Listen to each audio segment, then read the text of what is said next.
While it's true I technically had enough Spydercos to be called, quote, a problem, Instagrammer Skookum Danger, who, totally doesn't have a problem either, didn't think so and donated to the channel a sprint run Spyderco Military in carbon fiber and 52-100 steel. So in honor of finally getting to check out the big badass military, naturally I decided a nice flowery shirt would be appropriate. And while we all ponder what financial sense owning 12 Spydercos, or did you pay a lot for that shirt? Let's look at the dimensions, like the overall length and weight. Can you believe it was on sale? Blade size, cutting edge. So also I can't find my Delica right now, so I really only have 11 Spydercos until I find it. Handle size, grip area. 12 is a problem. 11 though isn't, I've decided. And, of course that's just my Spydercos. Spine thickness, handle thickness. It's probably laying in the yard somewhere rusting from one of these dumb videos. I left it laying there. How about tallness? Now, however, owning just one Chris Reeve is all it takes to be declined a bank loan. Fun fact. This man makes poor financial decisions.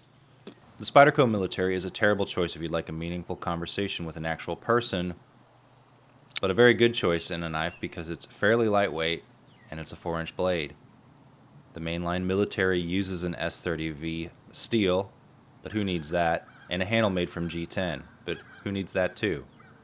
However, there have been many variations in steel and handle material throughout the years because that's how knife makers sell you the same shit over and over again. No, they don't. You think a normal person is going to buy a $180 pocket knife? This particular version uses steel called 52-100, which is basically a high carbon steel that was most often used in aircraft bearings, until of course they realized the pocket knife market was a lot more lucrative than making parts for airplanes. The drop point satin finished flat ground blade is thin and sharp, and because it uses a blade with a lower amount of chromium and a high carbon content, the blade will patina and stain with only a little use, and will rust if you don't dry it after use. 52-100 is fairly easy to sharpen, although you might have to sharpen it more often than the S30V. And as you can see, mine has started to stain, which is fine. Next to the Paramilitary 2 here, you'll see the blade shapes are similar, but proportionally the Military is a much bigger knife. The deployment is nice and quick, not quite as fluid as the Paramilitary 2, but close. Middle finger or thumb deployment both work well. Thumb deployment for me is harder on smaller handled Spydercos, but since the handle on here is nice and large, easy peasy. RIP Bob.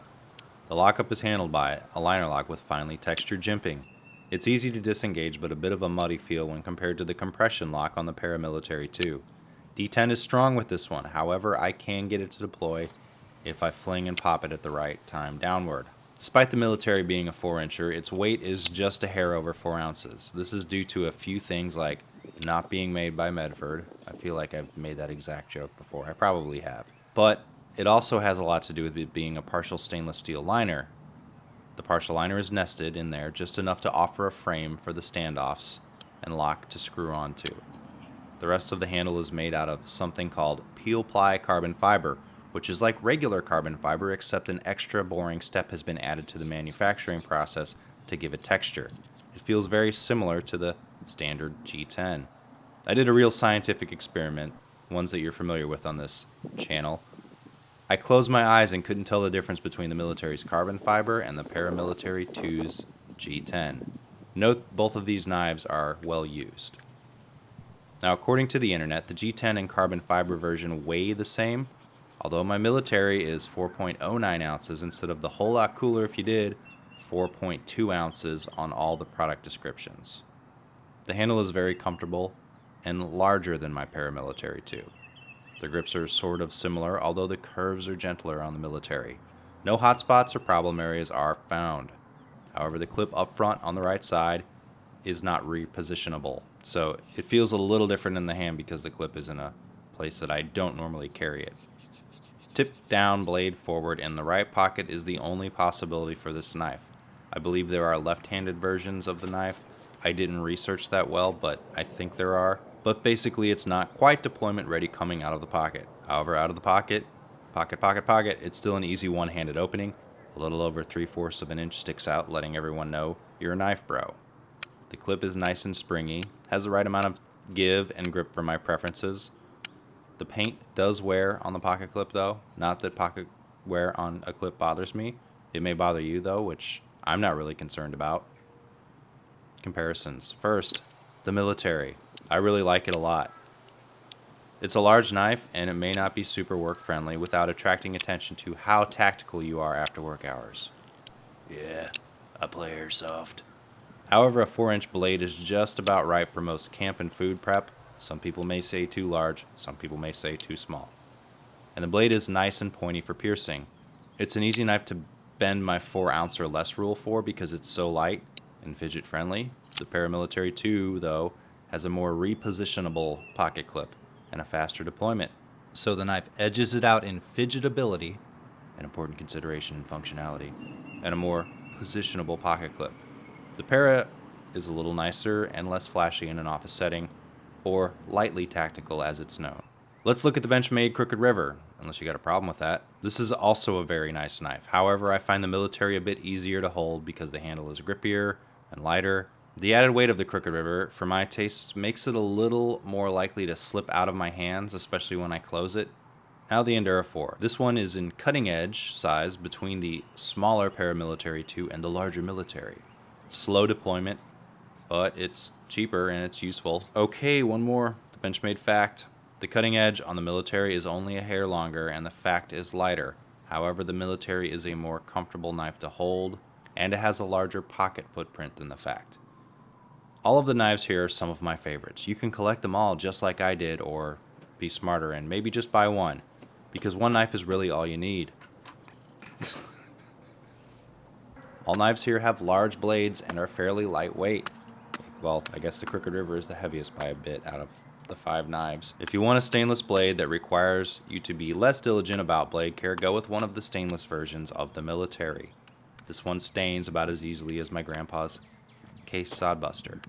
Like, my grandpa didn't own it. It's just my grandpa knife. You see, over the few weeks I've carried the Military, it's picked up a half-assed patina. I think before Skookum Danger sent it to me, he used some flits on it to clean it up. So, you know, this is my wear. The Military is a very fine addition to a collection. Or let's say hypothetically you only wanted to buy one knife and it needed to kind of have a large blade, and this was like the one knife you needed and you weren't going to buy 30 more. Just one real nice knife, because that's a normal thing to do, is to just buy one. Well, it really balances being lightweight, having a long blade, and being very comfortable to use. In fact, out of the larger knives in the comparison, it is probably the most well-rounded for my tastes. It is kind of expensive though. I prefer the Paramilitary 2 because of the nicer lock and clip, and it's a little friendlier for my style work carry. However, the Military is probably my second favorite here. So if you like this review, subscribe to my channel. Follow me and Skookum Danger on the Instagrams, where we all learn about knives and how people don't use them. His feed is general knife and dog stuff with nice pretty pictures and also more Emersons. I'll link his feed in the video description so you can follow him. Give my video a thumbs up unless you've done your good deed for the month. Leave a comment. I know it's asking a lot. Thanks for watching.